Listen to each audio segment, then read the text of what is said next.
What's up, weaves? Welcome back to Anime Lane, the podcast where we take you down the yellow brick road of anime and have a look at everything it has to offer. As always, I'm your host, Notorious, and joining you once again today is Shaun. Hiya. And Melina. Hello.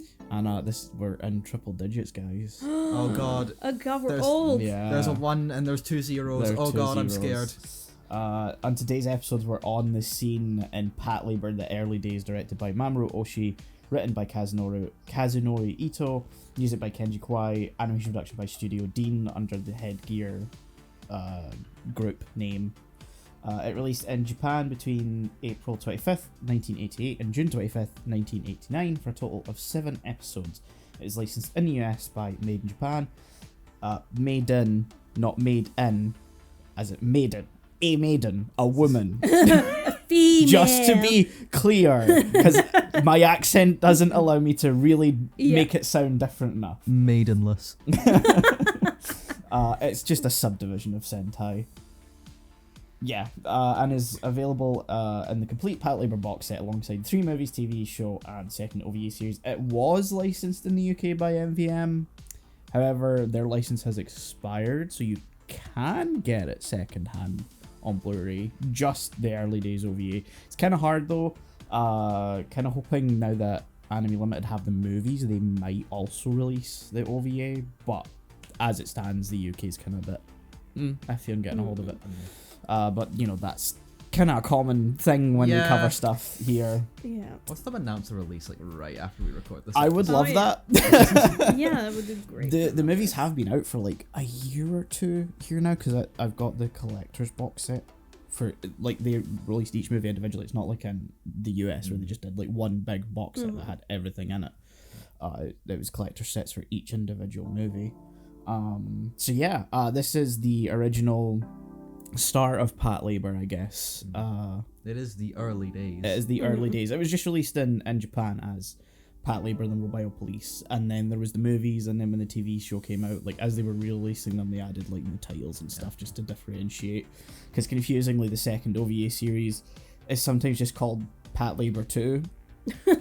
Not confusing at all with the movie also being called Patlabor 2, the movie, and also the fact it's not a sequel to this OVA series, but as a sequel to the TV show, because there's 2 different timelines. There's this timeline with the OVA, and then the 3 movies. Though movie 3 is technically takes place in between movie 1 and 2. We're not there yet. I'm just covering this because there's no point in talking about it anywhere else. And then there's the TV show, which is just the TV show, and then the OVA series. So yeah, it's you know, anime's fun like that. Yeah. So fun.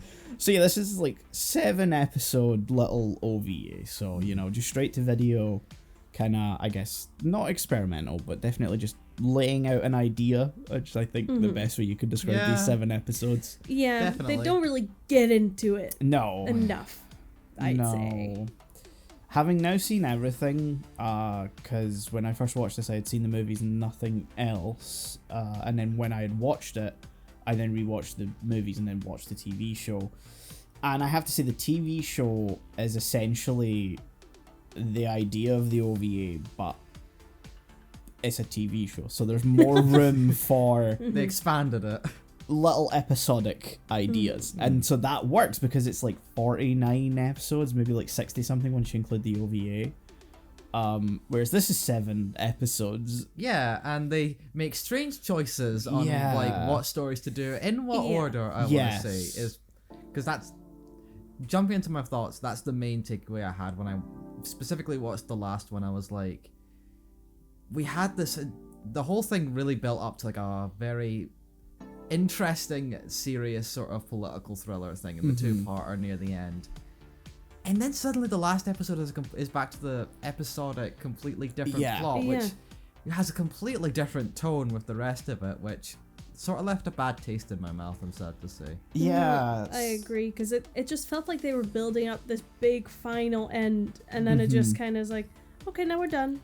And we're dealing with a truck. Funny little truck side story with terrorists, but the guy is a dumbass. So this is one of the weird things about the OVA, and I was looking this up to see if there was any information on, like, was it originally 6 and then they were asked to make a 7th out of nowhere? Because the first 6 episodes are directed by Mamoru Oshii, whereas the 7th is directed by Naoyuki Yoshinaga.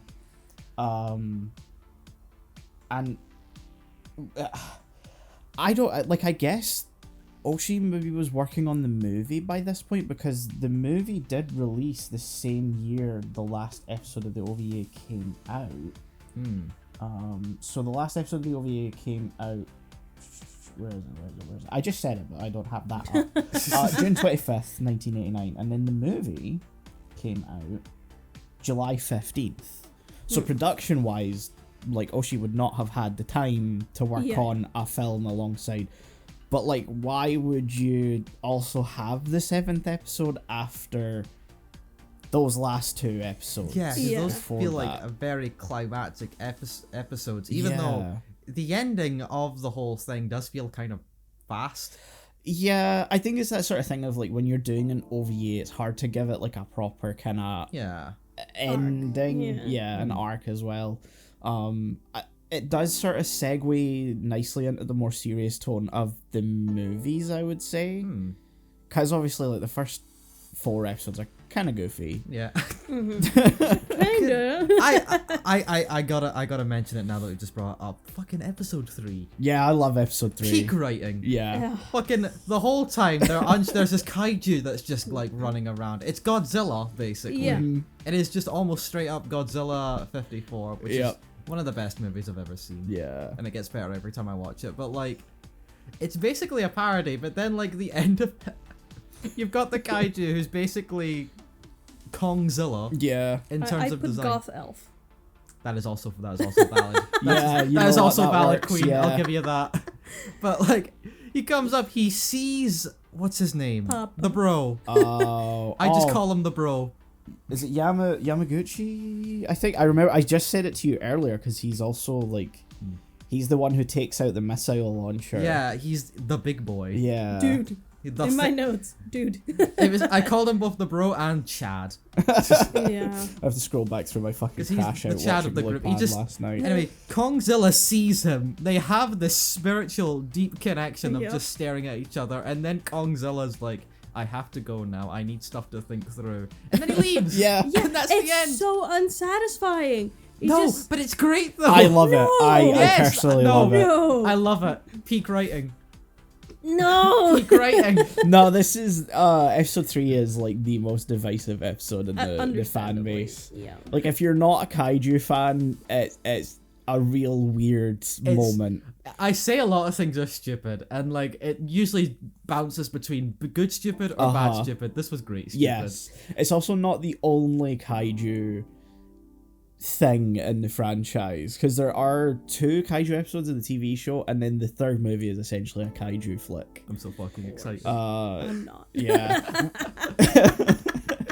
It's also like a detective story at the same time, so it's like, I feel like they try to do it with this. Like, yes. to do, you know, you Yeah. have your whole setup where it's like something happened. I'm in a submarine. It'd be a shame if it imploded. That's crazy. That's wild. That's just fucking wild. And you know, it's set up as this, let's figure out how this happened, but then we have this, not B plot, because it's part of the A plot, where this guy just proves the evolutionary theory. yeah. Like, and he's my baby. And then the conversation, and he just walks away. He's murdered.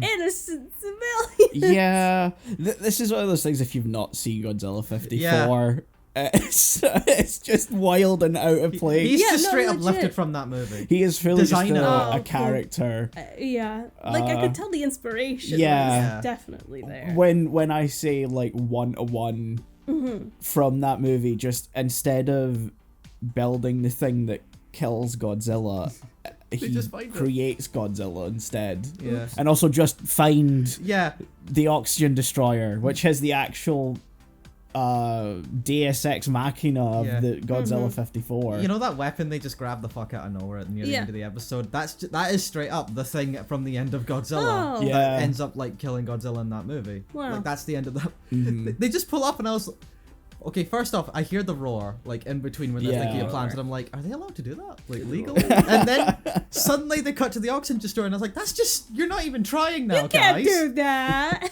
The thing is, clearly, they couldn't do the roar, because it's not Godzilla's roar. It's like Fortnite licensing Godzilla, but not licensing the roar, so But it it doesn't sounds sound exactly like the Godzilla. same. No. It sounds the same to me. It's not close, even remotely. No, I disagree. It's close. Nah, I know that It roar. invokes the feeling. It invokes the feeling, but having seen all 42 Godzilla movies, it's not even close. Disagree. Oh, no, you do not get to disagree on I do this get one. to disagree. I have that right. So then we get to episode 4, which is just Ghost stories. let's go on holiday. Episode 4 is mid-stupid. Yeah. Yes, agreed. Because the whole... I was fully into the ghost story, I'm gonna be honest. Yeah. And then at the end they just go, oh, it's all just a big Life lesson. roundabout lesson just to say stop being so gun crazy. I pricks." love was like, oh, how they're come so on. Yep. fully committed to kaiju, and then they're like, nah, ghosts aren't. That ain't real. Not No. ghosts. That's That's not real. That can't be real. That what are you, doesn't fucking exist. stupid? It is Japan. Big sea monster? Absolutely. Absolutely. But Ghosts? equally, ghost stories Yeah, are like a that's the whole foundational thing. element of Japanese. We have done a full episode on that in the Halloween show. Listen to that, by the way, if you haven't already. Weirdly, people were listening to it recently. Oh. I was just looking through it. It showed back up as having a couple of views in the last 48 hours from Listen to it search again. terms. It doesn't show me which search terms because, like, I don't know, Google, YouTube could be weird like that. But yeah, Yeah, I always like the concept of let's bring our main group of characters to a different place and have them experience something new. Yeah. I think that's always just, in its core, it just works. But then it ends just on the message, guns are bad, guys. And We know. they just kind of lost me because I was like, we couldn't have done anything more yeah. profound. Yeah. Like, This we is- should care about each other is even more than, I guess we should be careful when handling guns. Like, yeah. Counterpoint. Ghosts. I think this is one of the interesting things But of the not ghosts. OVA, where I think it started as one thing, and as they were working on it, I think Oshii ended up turning it into a vehicle for something else. Where when you get to episode 4 and 5, it's like a shift in tone. It's much more serious, and the films are also a bit more serious. And like the second movie in particular, when we get to it, I wasn't going to bring this up because I didn't really want to color like your perception, but however, I will mention it. It's a very heavy critique on both Japanese governance and also their involvement in a particular conflict around the time the movie was made, where they sent Japan sent like a peacekeeping force alongside NATO or the UN, I can't remember which one, into a certain place, and like that's sort of where the second movie stems from, and like it's only become more pertinent as time has gone on. Yeah. Because I'm glad you say that, because the sort of coup that happens in like episodes 5 and 6, like I feel like there was a message in there, but I feel like it also got sort of muddled and like basically everything else that like I wasn't sure what the message really was. Yeah, I think it's the OVA kind of just suffers from not being fully refined yet. Yeah. Because like, it doesn't feel like it's criticizing like the police work or anything outside of like maybe Ota's gun crazy, but like he's never really like punished for that. No. Really. And it's not shown as a bad trait, because like he's the guy that's like, I think we should practice shooting guns. Yeah. Which I am like, yeah, no, I think you fucking should. He's like, no, let's not. This is how people get killed. I think his thing is he wants to practice with live ammunition. Yeah, that's the thing. That's their main sticking point. It's like, we can practice, but you're not gonna get live deadly rounds. Yeah, it's funny how that's portrayed as well, because like that's the kind of whole point of the ghost story, is to show that, you know, maybe he shouldn't be so gun crazy. Yeah. But one, it doesn't feel like he really learns that lesson. Because that episode ends with him just trying to like shoot the captain anyway. Yeah. And jokingly, obviously, but and then he's still like gun crazy throughout like the rest of the episodes, and like I feel like they wanted to show it as comedic, but in my head, and I'm sorry to bring up The Simpsons again as like a reference, but I kept thinking of this one Simpsons clip where like it's like the joke is a police force, and there's one clearly unhinged guy that's just like, when do we get the frickin' guns? Yeah. It feels like that was Ota's character, and I was like, what are we trying to say here? I think it's one of those interesting things where it does sort of like split from episode 4 into characters that kind of start showing development, Like, and then into the TV show where yeah. every 23 minutes things just reset. Oh, yeah. You know? Because like the Yeah. TV show is very episodic. It's very like, and there's lots of different stuff in the TV show. Like you'll go from kooky, wacky kaiju antics to just a normal beat cop episode to like this really deep introspective exploration of Ota's character, which is genuinely like one of my favorite episodes of the show. But the OVA is only 7 episodes, so it doesn't have time to do any of that, and is then immediately interrupted by there's a coup. Huh? What? Where? Yeah, no, they just introduced that, and we don't know why. Yeah. Why this happening. Yeah. Like, my main sticky point is when your villain doesn't explain what they want or why they are the bad guy, how am I supposed to be like, yeah, fuck him? Because it takes so long for him to go, oh, well, my terms for this government. Yeah. Like, Yeah. oh, thank you, you're a bad guy. They straight up say it takes like 2 days for them to give any demands. So a whole bunch of the time, even the characters are like, what the fuck is like going on? What do they want? What do you want? Yeah. Sorry to jump in just real quick. I do want to say I do like that it does come out like out of nowhere because it feels. I like that sort of suddenness. Yeah. Because that feels. I don't know if this is the right term. Weirdly realistic. Yeah, no, because coups just happen. Like, Yeah. you Kinda don't- happen. yeah. Like there's no real build up. Unless you're involved in it, then you're not gonna. Yeah, know you're not it's gonna coming. know. You can go to your point As now. far as like his motivation, it's sort of explained that like even his terms are pretty much just written in a way where he's pretty much just a madman Yeah. bent on World either domination. killing a bunch of people or dying in the process. Yeah. Like he has no real motivation, No. and that's what Goto's like whole hang up is. He's like, I think that the idea is meant to be like, at some point he maybe had decent points, decent Ideals. ideals, and you know, issues with the government or whatever. Whereas now he's just He's lost it. lost it. Yeah, he's Yeah. lost in the sauce. Yeah, which Better come sink than a sink in the cum. Hey! dude, please. This is a family-friendly show. Is it? Fuck. I mean, no, but like, still standards, please. It feels like they wanted to build it up because like one of the last few lines in that whole arc is him going, "It's taken 20 years and from 2 people to get to this moment," and it's like. We don't know what the fuck he's talking about because they refuse to explain what it was. Yeah. And then it just ends, and then the next episode has nothing to do with fucking anything. I think if it had just ended there, that would have been. Oh, I would have been fine. Yeah. I would have had a better taste in my Uh-huh. mouth leaving it. It also feels a bit more final because it does have that postcard memory at the end where the credits kind of freeze on his face. Weird, but like it works as like It a. works, This but- is the end. Yeah, yeah. You know, This has like been this done, is yeah. The stare scares me, but you know, it yeah, feels very climactic. yeah. Yeah. Um, He looks Truck like episode. truck looks- episode. First, Kai looks like a fucking Muppet. He does look like a He does monster. look like a Muppet. And I cannot take a Muppet seriously. I'm sorry. Yeah. Because that's just their whole thing.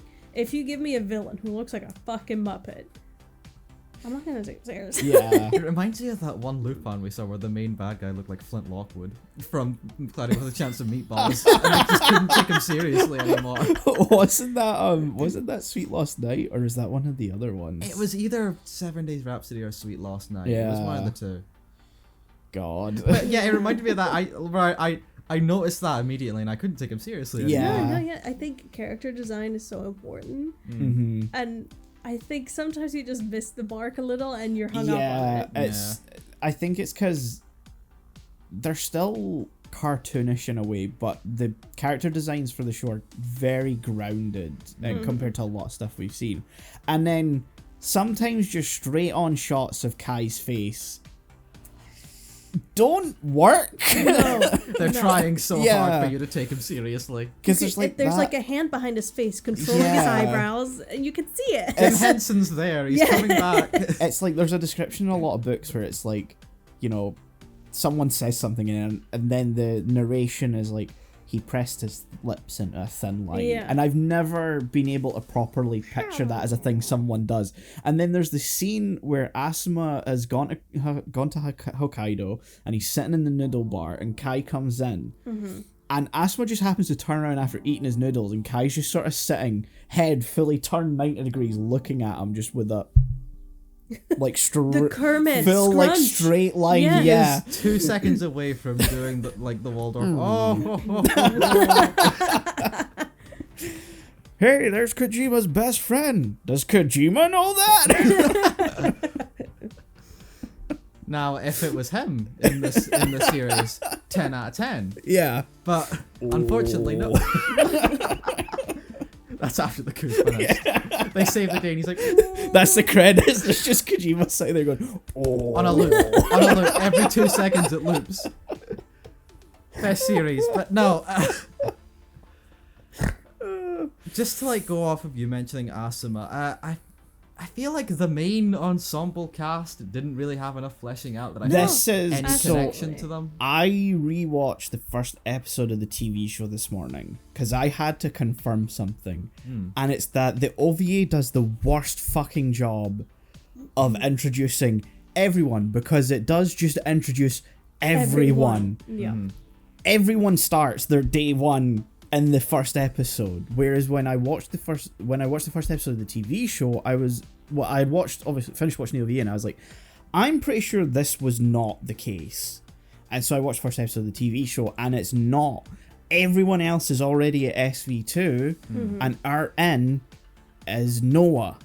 Well, she's not our in, but we meet Noah in the first episode. Yeah, like Noah is our like connective Yes. bit where through her we learn what it's like, which is always, I think, if you're gonna go for a show that's in a pre-established like scene, so to say, setting, get a new character in there, episode 1, so we can learn the ropes along with them. If you're doing a semi-police procedural, that's how you do it.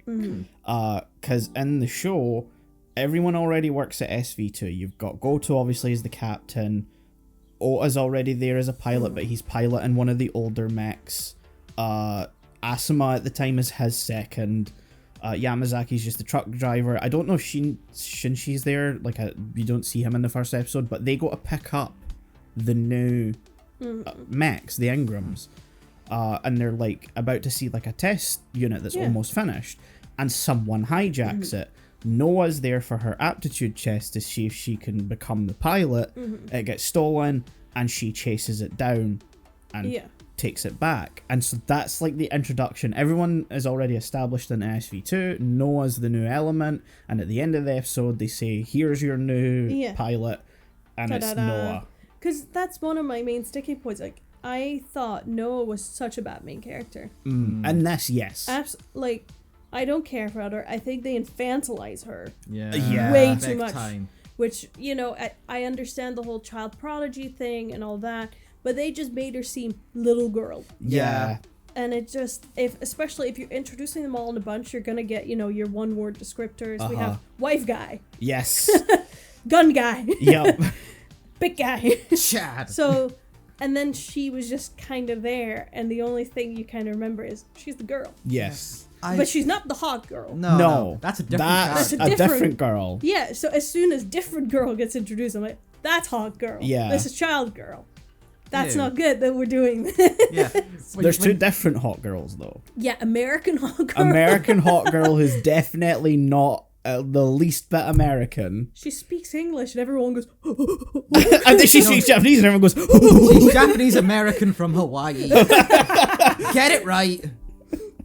yeah, no, they get way too excited. Who lives in New York. Up. Yes. Of course she does. Of course she does. Like all Americans. She's every American and no American at the same time. It is kind of breathtaking when you really realize that. She has like, 20 lines across the entire movie. Pretty much, yeah. Yeah. And I still liked her more than Noah. I wanted to like Noah. Yeah. So much, because she's in the OP of the OV all the time. She's got different hair.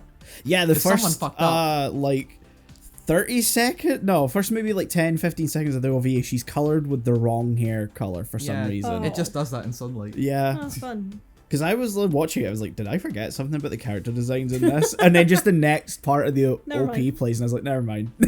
Yeah. Because it's such a cutesy, fun opening. Yes. That it kind of gave me a little misdirect in the first episode. I also like how it kind of is woven into the episode sometimes with like it's playing on the TV, So fun. But it doesn't feel right for the show. I laughed. I kind of laughed a lot when the OP played right in the middle of the coup. Like, yeah.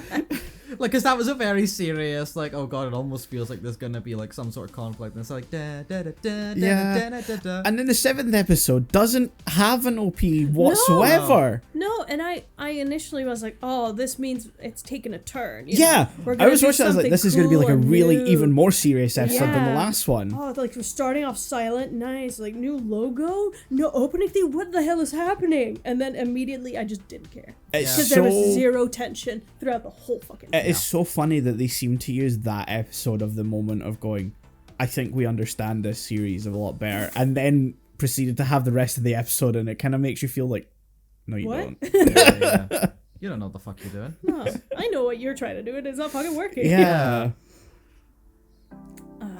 I think that opening sequence where it does the new logo is the logo of the movie. Okay. Which makes it feel even more out of place. Yeah, I imagine. So, just to go in again, the plot was so dumb in that last episode. Yes. I keep harping on this, but literally, the guy goes, "Why did I steal the truck?" Just felt like it. Yeah. He could have literally just said. He had to get to his wife. No, he literally could have just said the script told me to. Yeah. And that would have been the same motivation. The plot demanded a truck was to be stolen. So I was pointed towards Pregnant. it by the script editor, and I just went. I fucking did it. Dude. They take like entirely too long to reveal why, and it being his pregnant wife having a baby, and only showing that in the last scene is so dumb. I almost thought it was a non sequitur. No, like they just did it to humanize him a bit more. No, that's legitimately why he stole the truck. I hate this fucking episode. Yeah, a way you can do that, but that would have like lowered the stakes. I understand why they didn't. Of course, if you're like, I have to get to my pregnant wife, he'd be leaning out the window yelling, I'm sorry, I have to get to my pregnant wife. It's the fact that like he sees all the police reaction to him and he acknowledges it and then doesn't do anything about it. He's just like, well, better just keep going. Yeah. Like, I have no brain cells. Again, if this were the TV show and we're just a random episode in the middle of it, fine. It would work. It would be a little dumb. Stupid, dumb fun filler. Yeah. Fine. Yeah. You can't end on it. You can't end it on Don't it. make it the climax of the you entire can't OVA. transition from a coup to this to the movie. Because, I mean, wanting to have a sandwich, sure, because I get it. Because essentially the movie's plot is similar to the coup episodes, but it's Nagamo, the other captain, instead of Goto. And it's a lot better in terms of construction and, you know, how it's conveyed, because it's a 90-minute movie versus 2 OVA episodes. But yeah, even then, you know, it's too lighthearted, too dumb, too like aimless for majority of its. It's too brain dead to me. Yeah, it's also a shorter episode, and yet it does not feel shorter. No. Oh my god, it doesn't. No. I would have taken another Kaiju episode. Yeah. Yeah, no, absolutely. I just like the entire. I don't think this season necessarily has a big, you know, definitive arc, but we kind of build up. You have this 2-episoder where you're like, the tension, and even those 2 episodes, I don't think end with enough of a payoff. Yeah. So you go into the final one expecting what's gonna happen. Yeah, you kind of expect some aftermath. Yeah. Or While I was watching it, you had told me that it was a 2-part, but I was still expecting like the last episode to basically be an aftermath episode showing like the consequences of the coup and like just people's reaction to it. Not even brought up. No. It's like it didn't happen. I want to bring up. I've mentioned this to both of you already, but I need to bring up. I didn't catch that like the missile had been stopped right at the end, because it kind of goes by pretty fast. It's really quick, but Yamazaki's got his hand on the launcher, and like there's still that thing of like, we don't know if we've got the right one, and he crushes it, and as the metal like Mike fail. Mike fall. Mike Bunk. My mic just spun a complete 180. It just collapsed. Yamazaki grabs it, and like this metal splits apart, and beneath it you can see like US Army or US Air Force or something like real quick. And that's pretty much the only confirmation of like he squashed the right one, which I'm like, don't squash the nuke. Don't squash idea, the yeah. launcher with the nuclear missile in it. Yeah, I feel like, people love putting the whole, it's a nuclear threat, because that ups the stakes. Like, Yes. yeah, correct. But we can't just go on and pretend that it's not dangerous to interact with such a bomb. It's like, oh, what if I just squish it? Like, don't fucking, please don't squish it. Please don't fucking, it's gonna explode. I just squish it. Arguably, as long as he's not squishing the warhead itself, it should be okay. That's the Still only risky. real dangerous part of a nuclear warhead is the warhead. It's still risky though. It is, yes. And a fucking giant robot, yeah. Yeah. Yeah, the precision you have, I don't think it's enough. Yeah. Anyway, my main point from all that was that like he smashed the button. I didn't catch. I wasn't sure if it like stopped it, and like he does the dramatic turnaround. Yeah. And in hindsight, I see it's supposed to be basically him still on the deep end, even though he's been like squashed and stuff. But I saw it as like, oh, the missile's been launched, and the next episode's gonna deal with that. Never mentioned. Yeah. I straight up thought they were just like, don't. It doesn't. It's not important. It's not. It doesn't matter We anymore. And fixed I it. Yeah, legitimately got kind of angry because I was like, are we just not gonna focus on the actual important, interesting plot? What the fuck is this? I had to go back and check and be like, oh, they stopped it. Yeah. And then I just sort of felt empty inside, and that's why I was really angry at that last episode, and I still kind of fucking hate it. That's fair. Because I think if we look at all the like episodic arcs within it, there's a few that just kind of yeah. Like I think fucking Sea Goth Monster has the same feeling of emptiness, where he just kind of you don't walks like him off. walking off into the sea? No. Well, you don't just like him going, I don't feel like it anymore. Yeah, it's like, you're right, we've all learned a lesson. I'm like, no, you're still like a murdering little shit, but okay. The stare and the stare between like the staring contest between him and like the guy though, that said 1,000 words to me. Peak writing. Yeah, no, it's like the whole ghost stories thing where it's like guns are bad. I'm like, okay, that's a clear messaging. Yeah. We looked into this. Oh, she died because it was a gun that went off. Except she didn't. No, Yeah. except she didn't. But it's ghost. But it's not a ghost. It's all a trick. Is it a trick? It's just that had more impact of an ending than either the coup episode, the 2-arc coup episode, or the actual fucking ending, which is so sad. Yeah. And like I did a quick scroll on IMDb, just seeing what people were rating it, because I was like, I can't just give it like a really low score. And everyone's like, this is the best thing ever. And the consensus was, of the whole show, like the whole universe, this is the worst. Yeah, I would agree. I think the both OVA series are the weakest parts of the whole show. The second OVA has its issues in that it tries to continue a storyline from the actual TV show, which is weird. Yeah. Because the TV show itself thrives on being episodic. This struggles from the fact is it a pilot? I kind of guess so. It's It a proof of attempts to concept. be. It tries to be. It feels like it's stuck in like not entirely being sure what it wants to be yet. Yeah. And yeah, I was wondering whether to do this first or do what I did and watch the movies and then come back to this, because I think having some pre-established like idea of the series definitely helps in enjoying this a bit more for just I can see that, what it is. Whereas if this is the introduction, I kind of have to wonder, like, I guess it was sort of like, well, that's not happened in a while. We'll just let that ring out.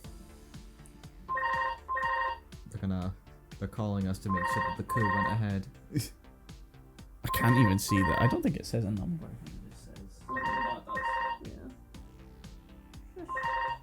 Every time that happens, it's a blast from the past. I haven't heard an actual phone ring like Yeah. that in I know, years. right? I hear my downstairs neighbor, elderly folk. Yeah. Sometimes, but that's it.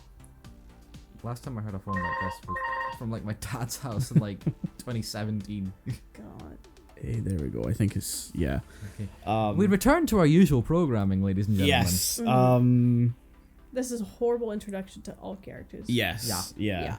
Absolutely. Because, I mean, you mentioned that this is not how they started in the other show or the movie. No, the show starts like sort of in media res of like a crime going on. So you get like both the idea of Patlabor crime and then you have Ota being the person who responds to that crime. So you get an idea of him, you get an idea of Asma who try to rein him in. Then there's the dynamic. Then you go back to the division headquarters. You see Goto and Nagamo interacting, so you get the understanding of their dynamic, their whole because there's also that thing of like Nagamo kind of looks down on the second crew for SV2 because like she kind of sees and the OVA it's weird because they just get the Ingrams even though Division 1's already there. And could probably do with them. Why not hand down the old units to this new team? Why are they getting the new? Yeah. Shut the fuck up. Whereas in the second in the show, I think they do get new units, and then so does the second team. So it makes a bit more sense. They go to pick. They go to like wherever they make them, the factory. To kind of see them in progress and like they're almost finished, so they're there to see like the almost finished unit. Then it gets stolen, and Noah's there for a test, and she saves the day. Yeah, and then she's introduced to them later back at the actual HQ place, and is introduced as the new member of the team. So it works as it works on a fundamental level of introducing everyone, their dynamics, what's their shtick, and there's some characters who aren't introduced, which I think is a better way of doing it, because like you don't meet Yamazaki, you don't meet Shinji, you don't meet Kaneka. Well, you don't meet Kaneka until the second episode of the OVA anyway, but you also don't meet you kind of only really fleetingly meet the head mechanic and Shige, which I think also then works better because them also being the first characters you actually see in the OVA is really bizarre. Because it's fine having those characters and making them like good characters later. Having them be the first characters, they're not that important. No. So, like first introductions, especially I think in TV or anything serialized film or whatever, is so important. Yeah. Because it's like comments I get from lecturers all the time if I made like a short film or something is, you don't focus in on your main character first, so we don't know who your main character is. That's the first thing you need to do. Who are we following? Yeah. We want to follow Noah, but Noah arrives late. So immediately I'm like, who the fuck is this? Yes. And it's such a shame. Also, I don't like the bond she has with her fucking robot. It creeps me out a little. Oh, I mean, that never really goes away. That persists through well, not really the movies, because the movies again tonally are quite different. It's just here, but in the show weird. I don't know if it's just the tone of this was wrong to do that with, but like I think again it comes down to like the whole, we don't get enough of any one particular character. Yes. And like you say, it kind of makes her feel infantilized throughout most of the OVA. So I think it makes her relationship with Alphonse really weird. Yeah. In the show, it's much better, I think. I mean, it's hard to make it worse. Yeah. The only place you can go is up. Yeah. Because I think that her infantilization is why it does. Yeah. Because it just feels like she's talking to a doll or a toy of some sort, like her imaginary friend. And I suppose if it's more of a, oh yeah, this is my car, but I call my car Betty. Yeah. Which is like, people do that. That's fine. But because you have this character that's you're framing like a 9-year-old, it's just like, oh, that's what you named your little Barbie doll. Yeah. Sweetie, that's so cute. That's adorable. It's the fact that like none of the characters feel like we spend enough time with them over the 7 episodes to really get a sense of them, because it's like you said, it's like here's wife guy. I do like wife guy. I mean, yeah, he's funny, but he's also just wife guy, and that's it. Yeah. Here's gun guy. Here's guy. The big boy. Guy. Asuma is just the guy. No. Hey. He's the president's son, so he's rich guy. He's for all intents and purposes in this, he's just a guy. Except that's like the only like thing they try to do to flavor his character. Yeah. And they only comes up like twice. Uh-huh. We don't even see the president ever. I kind of think the intention is that Asima's meant to be a little bit of the straight man and the not like that. I know, I just shut up. Yeah, I know. Like everyone's crazy kooky. Yeah. And then he's just kind of normal. Like I think the idea is within this dynamic of a really weird team of misfits. He's the someone's got to be the he's the straight man. But they also make him the president's son. So my first instinct was, oh, so he's gonna be the rich kid that doesn't know fucking anything. Yeah, he got hired based on fucking nothing. That guy. Yeah. Yeah. You know, nepotism. Exactly. Except he's annoyed that he got hired. And he's I don't want to work here, and everyone's like, I'm sorry, but yeah. And he's portrayed as just the straight guy. Yeah. yeah. And as we do find out later, he is straight, apparently. Yeah. Don't know how. I did have this funny moment as well from the Ghost episode. This is just something this is just a funny thought I want to mention. When Noah notices the girl, and like the implication is, oh, she somehow knows that that's the ghost girl, even though she's not seen the ghost. But I had a moment where like, because she's not really like, she's only really appeared in that part of the episode as like a character. My first thought was when she reacted to the ghost girl like that, I was like, gay? You crushing right now? Not the time. Yeah. Hi. Hello. Just me with like the eyebrow raised and like, the pride flag, like, Slowly raising pride. If they'd gone with that, the series would have gotten bumped up a point. Yeah. Nah, unfortunately, her and Asima are like a... Oh, that's so fucking stupid. Yeah, it's weird. It's only like really vaguely done in the Q episode a little bit, but it kind of becomes more prominent in the movies. And it's a thing, you know, the TV show has more time to deal with it, you know? So... Because here they just sprinkle it in and we're like... Yeah, it's really weird in like I think it's the 5th episode where like he goes to Hokkaido and he's like in the house and there's the conversation between like him, Noah and her dad, and the dad like gets up and like leaves. That was a weird moment, Yeah, and it's because like they're essentially flirting and he's annoyed that he's watching this. In case you don't know, they're flirting right now. They are. But like literally the last scene, it was like, you should get married. You shouldn't be doing police stuff. It's really heavily handedly like done, but at the same time it's very easy to just ignore it too. Yeah, I mean Noah basically does. Yeah. And like I kind of even though it is kind of weird, I kind of prefer that she just literally doesn't care about anything else other than like the robots. Yeah. No, that'd be great. That's like that's a better alternative to whatever the fuck she was doing with like Asuma and whatever that implication is. Dumb. Yeah. This was a series. Yeah. It happened. Yeah. I think it's a bad introduction. I don't know anything, but just from a quality point of view, I could not see a successful franchise. I think the only reason the franchise became successful is because so much of it came out in succession.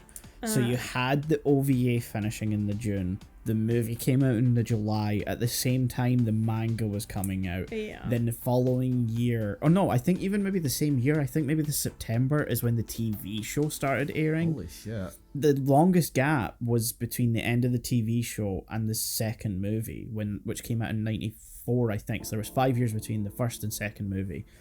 But that's the only gap. Everything else came out within 1 or 2 years, which allowed it to kind of have its teething problems and come out safe at the other end. Whereas if it had just been the OVA and then like maybe we'll do a movie, we'll see. I don't think the movie would have happened.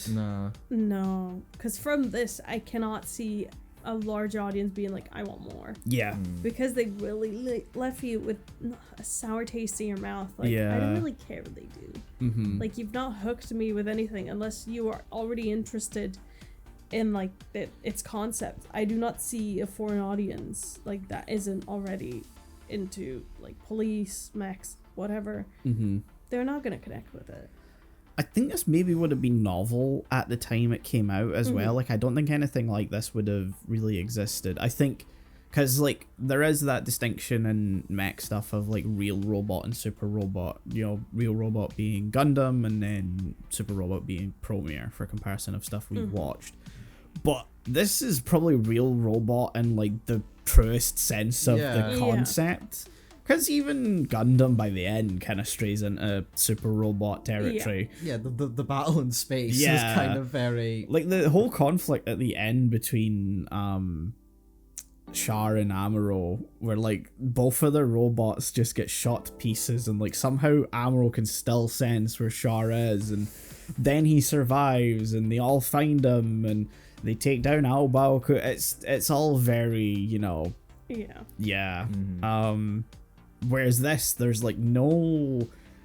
Sure, it does like the kaiju episode, and it does the ghost episode, and it does the weird cookie stuff, but like it's still grounded in the sense of it's almost slice of life instead of a mech show. Because realistically, the robots don't show up as much as I think you would probably expect. And I do really like the groundedness, because I think I do overall. I mean, I love Romeo, I love Romeo, and I did like that last battle, but I think as an overall like theme, I do like the grounded, like the on the level stuff, like a lot more in terms of like mech stuff, because I like... My brain just really likes all the mechanical sort of working stuff and like fix it and stuff. It almost activates the same thing I get from the weird comparison to like Fallout, where like you can see every like little part moving in like power armor or whatever, and it feels very down to earth. It's not like Power Ranger swords.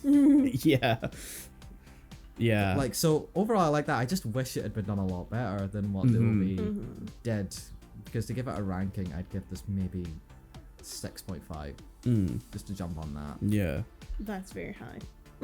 I know. I mean, what are you going to give it? Because I feel like you're going to give it something higher than that. I'm going to give it a 9, just in the simple fact that I'm already like a fan of the series, so I appreciate what it's doing in the sense of like I like this series overall. So like I'm willing to forgive it being not a great element of the franchise just because it still fits within the larger franchise well enough, if that makes sense. No, absolutely, because I think if you're connected to these characters and you just see this as an expansion from its universe, I think it works. But as an introductory piece, it's... there's part of me, I think, if anyone were coming into this new and they wanted, like, if they didn't want to just jump straight into the movie and wanted like actual introduction to things, I would maybe just recommend trying the TV show, because there's also no commitment there. It's episodic. You're not committing to a big TV story. You're not committing to a big storyline. You can just watch like the first 7 episodes and see how you feel, whereas this is just such a hodgepodge of ideas that I don't think it works as an introduction. And like I've already done a big comparison of and explaining it, is the introduction in the show is much better, and it clearly saves more characters to be introduced later, which makes sense. I do think it does still do the same thing of introducing Kaneka in the second episode, because I think the second episode has Kaneka's name in the title, if I remember correctly. Enter Kaneka. I think it's like Kaneka activates or something like that. It's kind of weird. She's a robot.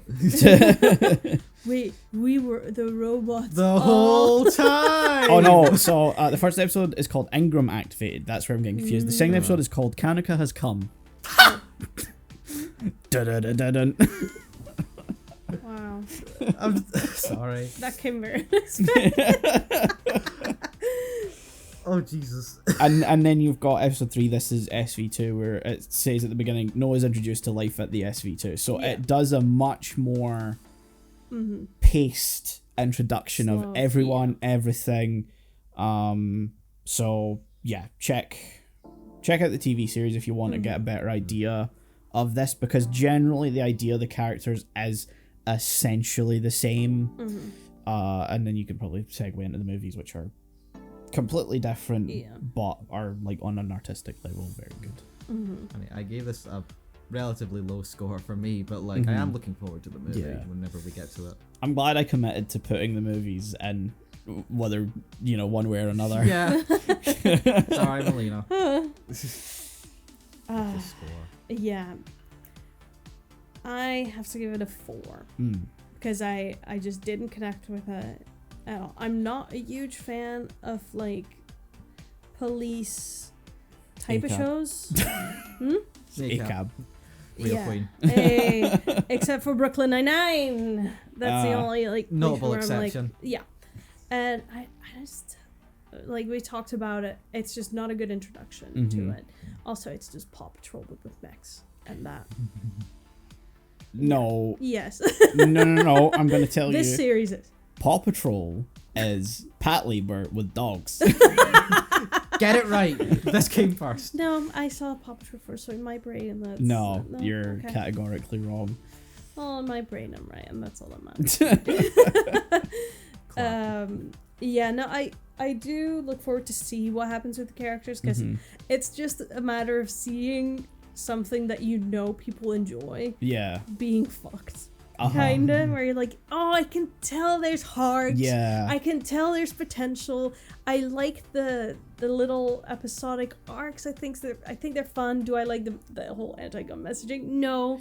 But, you know, the whole, when they had the surveillance truck that was full of, like, rockets or whatever, I think that was an episode where the tension was just done really well. And those contained episodes, I think... just had so much potential. Oh yeah, that was kind of his introduction, where she plays like such a little role. Yeah. Yes. It's almost like they didn't know what the fuck to do with her character. Yeah. And then they go, she's now on the team. Ta-da! At the end, she's like, yeah. Okay. I swear, I kind of agreed. I think it was actually Ota that said, was she sent to us because she's exiled from New York or something? Like, later on, what was it like? I think during the coup. Yeah, because like suddenly she's like a wild card of like an officer, and it's like that came out of nowhere. But hey, at least you've got a character now. Yeah. I think this is a series they started with vague concepts of characters. Yeah. And they kind of found them as they went along. Yeah, because Hanukkah, she's like the detective in episode 4. She's the one that figures it all out at the end. Out of nowhere, by the way. Yeah. She just. Yeah, I've been looking shit up and I figured it out. I was gonna say Sherlock, but honestly, more Phoenix Wright-esque. Yeah. Sort of just figures everything out off of vague bullshit. Asuma tries to be Sherlock, down to calling Noah Watson at one point. Yeah, but he sucks. He's Watson. But then, like, that whole characterization is just ignored until, like, the coup, where she's suddenly the wild officer who blackmails been kicked a guy. out of New York. Yeah. I mean, that was cool, though. That was cool. Oh, yeah. If only it had been good. Yeah. No, I'm not dreading watching the movie, so it's good. That's a big step. Yeah. I'm proud of you. You know, because with like Gundam, I didn't connect to it at all. We had a lot to get through there. And like after watching, I think the first one, I was like, oh my god, I have nowhere to go. And here I'm like, no, I want to see. I want to see what they do. I think Gundam's big problem is that there is no ideal way of watching the original series. Like, it's key to understanding everything. It's just that it was clunky. Yeah, it was a product of its time, a product of not really having a lot of faith behind it from the studio, getting cancelled partway through, and you know, then the movie cuts are clunkily done, and kind of both. They just make the way they cut it makes them feel so long. And while also excising a bunch of the character development you get from all the little episodes in between. So while the third movie is like the best way to see the ending, it's also like the rest of it's a bit Yeah. Yeah, stay tuned for when we finally cover a movie. Yes, which will be the next month. Woo! Yeah. It'll be one a month pretty much from this point until we've covered the 3 movies. And there's only 74. Maybe I'll wear you down to watch the TV show. We'll see. I genuinely kind of want to watch the TV show, maybe even just on my own time. Yeah. If we find ways to watch it. You're looking staring at me intensely. If we find a way. Maybe there was me saying, should I put the TV show up on our place where we keep these things? And you're like, maybe. If you're working, if you're doing it anyway. But yeah, I think that brings this episode. It's a bit shorter than usual, but you know, I think a 7-episode overview. There's not much. Nah. And it's not like they tried to put a lot. No. there is only so much you can do with 7 episodes, yes. and it being both episodic and not episodic at the same time, you know, it has its own pitfalls and flaws. So we will see you guys next week. Yeah. Target lock on. So I gotta steal Noah's thing from the end of the episode. Cringe.